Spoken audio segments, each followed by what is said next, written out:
A fotografia estava depositada na seção de iconografia da Biblioteca Nacional do Rio de Janeiro desde 1952, catalogada sob o código ICO-FO 1888-087.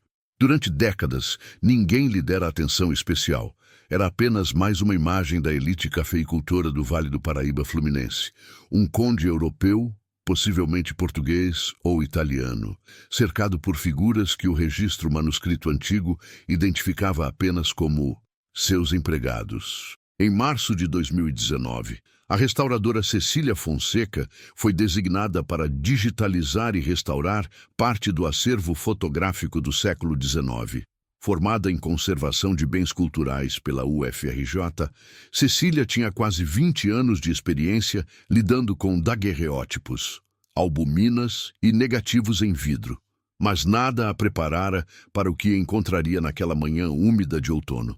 A imagem media 18 por 24 centímetros, montada em cartão rígido com bordas douradas já esmaecidas.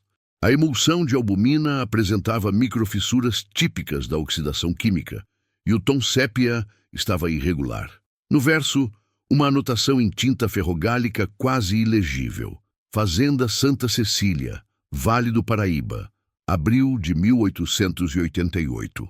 Cecília posicionou a fotografia sob o scanner de alta resolução, ajustou as lentes macroscópicas e iniciou a captura em 1200 dpi. Na tela do computador, os pixels começaram a revelar texturas invisíveis a olho nu. Os fios da roupa do conde, a textura da madeira ao fundo, os rostos das pessoas retratadas. E foi então que ela viu, na margem esquerda da composição, parcialmente cortada pelo enquadramento, estava uma mulher negra. Usava vestido escuro simples, sem adornos, e trazia um lenço branco amarrado na cabeça, o torso característico das mulheres escravizadas. Seu corpo estava levemente inclinado para fora do quadro, como se tentasse sair da cena, ou como se tivesse sido colocada ali no último instante, quase por acidente. Mas eram os olhos que chamavam a atenção. Sob ampliação de 400%, Cecília percebeu que a mulher não olhava para a câmera. Também não olhava para o chão, como era esperado de pessoas escravizadas em retratos da época. Ela olhava diretamente para o conde. E havia algo naquele olhar, uma intensidade, uma fixidez, uma ausência total de submissão, que destoava completamente do resto da imagem. Cecília salvou o arquivo, ajustou o contraste e ampliou ainda mais a região dos olhos. A expressão era inequívoca. Não era medo, não era reverência. Era algo próximo ao desafio, ou a dor contida, ou a memória de algo irrevogável. A restauradora recuou na cadeira, sentindo um arrepio percorrer a nuca. Aquela foto não era o que parecia, e aquele olhar carregava uma história que ninguém havia lido ainda. Cecília imprimiu a imagem ampliada, anotou suas observações preliminares e enviou um e-mail ao coordenador do setor. No assunto, escreveu apenas: Fotografia ICO-FO 1888-087, possível relevância histórica. Solicito autorização para pesquisa aprofundada. 2 dias depois, a autorização chegou. A investigação estava prestes a começar. Para compreender o que aquela fotografia escondia, era necessário mergulhar no contexto histórico preciso do Vale do Paraíba Fluminense em abril de 1888, um momento de tensão extrema na história brasileira. O Império do Brasil vivia seus últimos meses de escravidão legal. A Lei Áurea seria assinada pela Princesa Isabel em 13 de maio de 1888, menos de um mês depois da data estimada do registro fotográfico. Mas nas fazendas de café do Vale do Paraíba, a abolição já era uma realidade inevitável e temida pelos grandes proprietários. Desde a aprovação da Lei do Ventre Livre em 1871 e da Lei dos Sexagenários em 1885, o regime escravista brasileiro entrava em colapso lento e agônico. Fugas em massa se tornavam frequentes. Quilombos urbanos se multiplicavam nas periferias de cidades como Campos dos Goitacazes e Vassouras. Advogados abolicionistas moviam ações de liberdade nos tribunais. E o movimento abolicionista, liderado por figuras como José do Patrocínio, André Rebouças e Luiz Gama, ganhava força irresistível. No Vale do Paraíba, região que fora o coração da economia cafeeira nas décadas de 1850 e 1860, a situação era ainda mais dramática. O esgotamento do solo, causado pela monocultura intensiva e pela ausência de técnicas de conservação, já havia começado a deslocar o eixo produtivo para o oeste paulista. Muitas fazendas enfrentavam dificuldades financeiras, e o valor de mercado dos escravizados despencava, pois todos sabiam que a abolição era questão de semanas. Nesse contexto, os senhores de engenho e fazendeiros adotavam posturas variadas. Alguns antecipavam a alforria de seus cativos para evitar indenizações judiciais. Outros recorriam à violência extrema para impedir fugas. E havia aqueles que, percebendo a inevitabilidade do fim, tentavam construir uma narrativa pública de benevolência senhorial, encomendando retratos fotográficos nos quais apareciam cercados por empregados e agregados, numa tentativa de apagar visualmente a brutalidade do regime. A fotografia, naquela época, era um instrumento de poder. Ter um retrato feito por um fotógrafo profissional, algo que custava caro e exigia deslocamento até os estúdios das cidades, era privilégio de poucos. E a composição das imagens não era aleatória. Cada elemento era cuidadosamente arranjado para transmitir uma mensagem social. Os senhores apareciam ao centro, em posições elevadas, vestidos com trajes europeus. As pessoas escravizadas, quando incluídas, eram posicionadas nas margens, geralmente de pé, em posturas de deferência, com os olhos baixos. Mas aquela fotografia de 1888 rompia esse código. E Cecília Fonseca sabia que, para entender por quê, precisaria descobrir 3 coisas: quem era o conde retratado, onde exatamente ficava a fazenda Santa Cecília e, o mais difícil de tudo, quem era a mulher do olhar desafiador. A primeira pista veio do Arquivo Nacional, no Rio de Janeiro. Cecília solicitou acesso aos registros de fazendas do Vale do Paraíba, catalogadas entre 1880 e 1890. Após 3 semanas de buscas, ela encontrou uma referência: a Fazenda Santa Cecília. Localizada no atual município de Barra do Piraí, havia pertencido a um nobre italiano chamado Conde Vittorio Augusto de Montefalco. O conde havia chegado ao Brasil em 1881, atraído pela expansão cafeeira e pelas oportunidades de enriquecimento rápido que o império oferecia a europeus com capital. Comprou terras no Vale do Paraíba, importou mudas de café, contratou feitores e adquiriu, legalmente, 47 pessoas escravizadas, 28 homens, 14 mulheres e 5 crianças. Os registros da transação estavam preservados no cartório de Barra do Piraí. Cecília viajou até a cidade. No cartório, teve acesso aos livros de escrituras e inventários do século XIX. Encontrou o documento de compra da fazenda, datado de março de 1882. E, poucos volumes adiante, encontrou algo que acelerou seu coração: o inventário post-mortem do Conde de Montefalco, aberto em agosto de 1888. Vittorio Augusto havia falecido em 2 de agosto de 1888, apenas 2 meses e meio após a abolição. A causa da morte, registrada pelo médico local, foi descrita como febre cerebral aguda. Não havia herdeiros diretos, seus bens foram leiloados, e a fazenda foi vendida a um consórcio de comerciantes cariocas. Mas o que intrigou Cecília foi uma anotação lateral, manuscrita a lápis, em caligrafia diferente do restante do documento: verificar denúncia, processos criminais, comarca. Ela pediu acesso aos processos criminais arquivados na comarca de Barra do Piraí. A funcionária responsável, uma senhora de cabelos grisalhos chamada Dona Lúcia, conduziu-a a um depósito mal iluminado nos fundos do fórum. Ali, empilhados em estantes de madeira carcomida, estavam centenas de maços de papel amarelado amarrados com barbante. Cecília passou 2 dias inteiros folheando processos, homicídios, roubos, disputas de terras, defloramentos, injúrias. Até que, no 3º dia, encontrou um processo criminal aberto em junho de 1888, apenas 1 mês após a abolição. O título do processo era Auto de Corpo de Delito e Inquérito Policial. Morte violenta de Josefa, liberta. Cecília sentiu o coração disparar. O nome da vítima era Josefa Maria da Conceição, mulher, aproximadamente 32 anos, classificada como preta, liberta.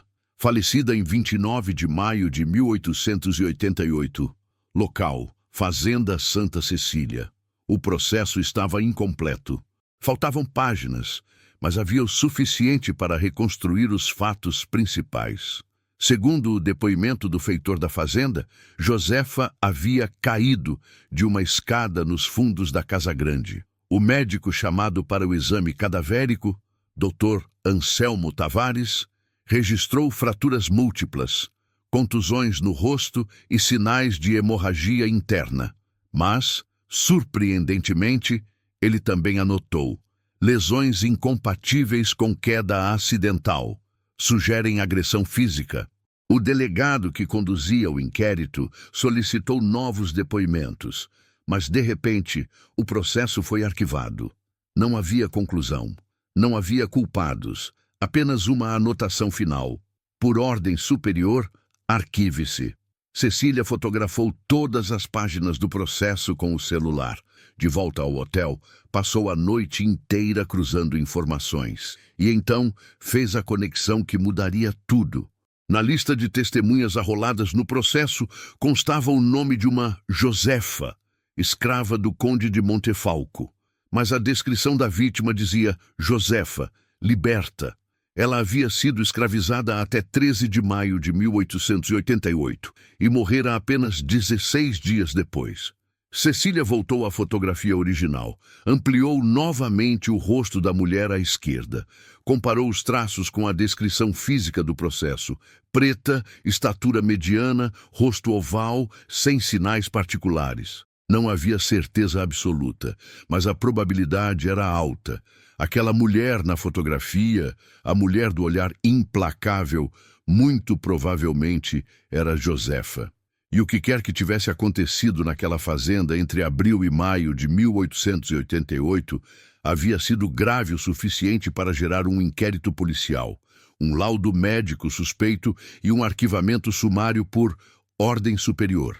Cecília sabia que precisava de mais provas. Precisava de algo que conectasse diretamente Josefa ao conde, à fotografia e ao que acontecera naqueles dias cruciais de 1888.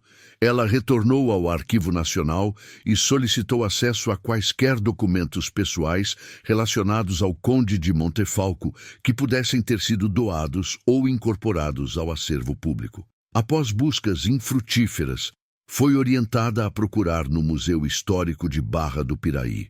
O museu era pequeno, instalado em um casarão colonial. A diretora, historiadora Mariana Lopes, recebeu Cecília com interesse. Temos pouquíssimo material sobre a Fazenda Santa Cecília, explicou, mas houve uma doação recente em 2017. Uma família de Vassouras entregou documentos antigos que pertenceram a um tio-avô. Entre eles, havia papéis relacionados ao conde. Mariana conduziu Cecília a uma sala de pesquisa e trouxe uma caixa de papelão etiquetada. Dentro, havia cartas comerciais, recibos, faturas de importação de ferramentas agrícolas.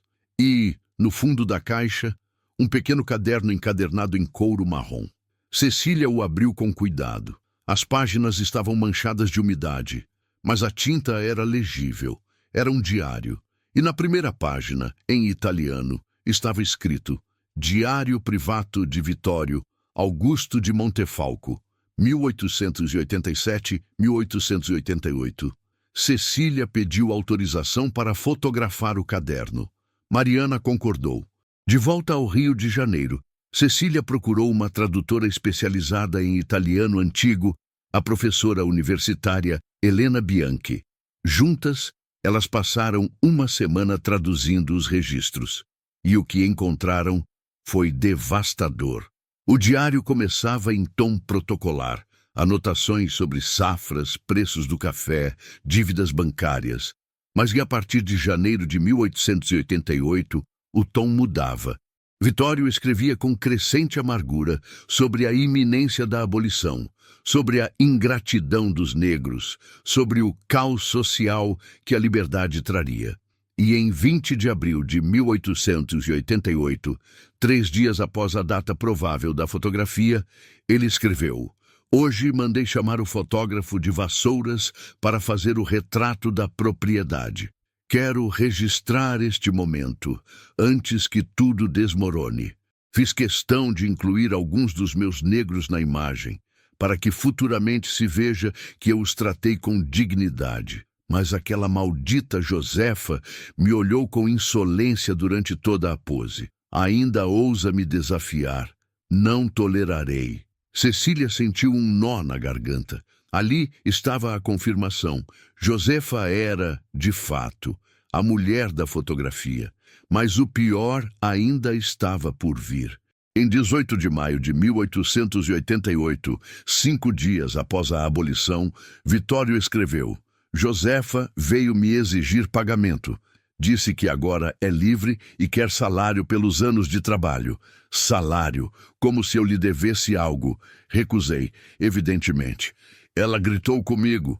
Disse coisas que não ouso repetir. Chamei Giuseppe para contê-la. Ela resistiu. Houve um confronto. Giuseppe a empurrou. Ela caiu da escada. E na entrada seguinte, datada de 30 de maio, Josefa morreu ontem." O médico fez perguntas. O delegado também. "Mas eu ainda tenho amigos influentes. O caso será encerrado. Não posso permitir que uma negra insolente destrua minha reputação." O diário terminava ali. Não havia mais entradas. Cecília e Helena ficaram em silêncio por um longo tempo. Aquilo não era apenas um documento histórico. Era uma confissão, um testemunho de feminicídio, de violência senhorial, de impunidade estrutural. E pela primeira vez em 131 anos, a voz de Josefa, silenciada na vida, apagada nos registros oficiais, reduzida a uma nota de rodapé num processo arquivado, podia ser ouvida.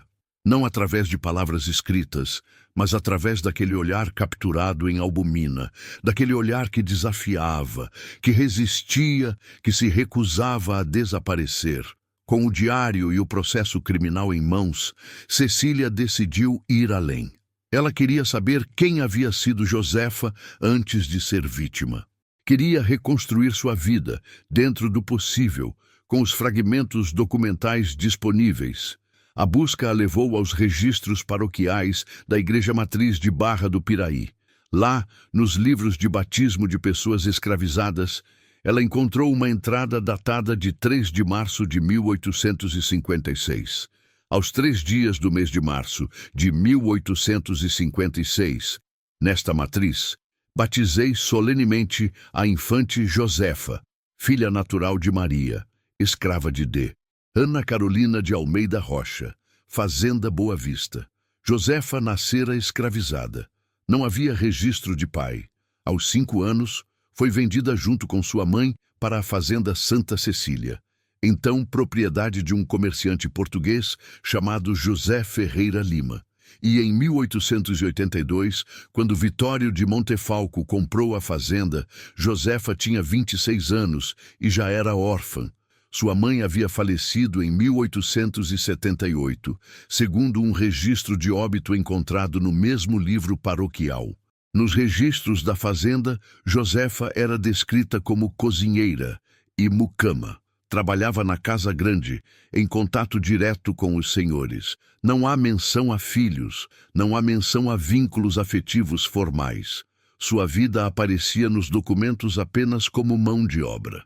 Mas Cecília encontrou algo inesperado. No processo criminal, entre os depoimentos das testemunhas, havia o relato de uma mulher chamada Rita, que trabalhava como lavadeira na fazenda. Ela dissera ao delegado: Josefa era respeitada por todos nós. Sabia ler e escrever, ensinava as crianças escondido. Dizia que a liberdade estava vindo e que precisávamos estar preparados. Josefa sabia ler e ensinava outras pessoas escravizadas. Isso mudava tudo. Cecília buscou mais informações sobre alfabetização de escravizados no século XIX. Embora ilegal em algumas províncias, a prática existia de forma clandestina, especialmente em ambientes urbanos e em fazendas onde havia presença de abolicionistas ou de senhores mais liberais. Mas em 1888, no Vale do Paraíba, isso ainda era raro e arriscado. Josefa, portanto, não era apenas vítima de violência senhorial. Era uma mulher letrada, consciente de seus direitos, capaz de ler os jornais abolicionistas que circulavam clandestinamente, capaz de compreender o significado profundo da Lei Áurea. E foi isso, sua consciência, sua capacidade de reivindicar, sua recusa em permanecer invisível, que a levou à morte. Cecília voltou à fotografia pela última vez, ampliou o rosto de Josefa até o limite da resolução digital e viu, com clareza renovada, que aquele olhar não era de súplica, era de reivindicação, era de quem sabia que a liberdade estava chegando e que não aceitaria mais ser tratada como propriedade. O olhar de Josefa era o olhar da consciência, e por isso ele havia sido intolerável para Vitório de Montefalco. A investigação de Cecília Fonseca foi documentada em artigo acadêmico publicado em 2020 na revista Estudos Históricos da FGV. O Diário de Vitório foi incorporado ao acervo do Museu Histórico de Barra do Piraí. O processo criminal foi digitalizado e disponibilizado online pelo Arquivo Público do Estado do Rio de Janeiro. E a fotografia, antes apenas um registro protocolar de uma fazenda em 1888, tornou-se símbolo de resistência e memória. Mas a história de Josefa também revelou algo mais amplo e perturbador: a violência que se seguiu imediatamente à abolição da escravidão no Brasil. Historiadores já haviam documentado esse fenômeno. A Lei Áurea, assinada em 13 de maio de 1888, libertou aproximadamente 700 mil pessoas escravizadas, mas não ofereceu reparação, indenização, acesso à terra ou proteção legal efetiva. E nos meses seguintes, centenas de ex-escravizados foram assassinados, espancados, expulsos de fazendas ou forçados a continuar trabalhando sob novas formas de coerção. Josefa foi uma dessas vítimas. Sua morte não foi exceção, foi padrão. E seu caso só chegou até nós porque, por acaso, um fotógrafo registrou seu rosto, um diário sobreviveu ao tempo, um processo não foi totalmente destruído e uma restauradora decidiu investigar. Quantas outras Josefas existiram? Quantas morreram sem deixar nome, sem deixar processo, sem deixar imagem?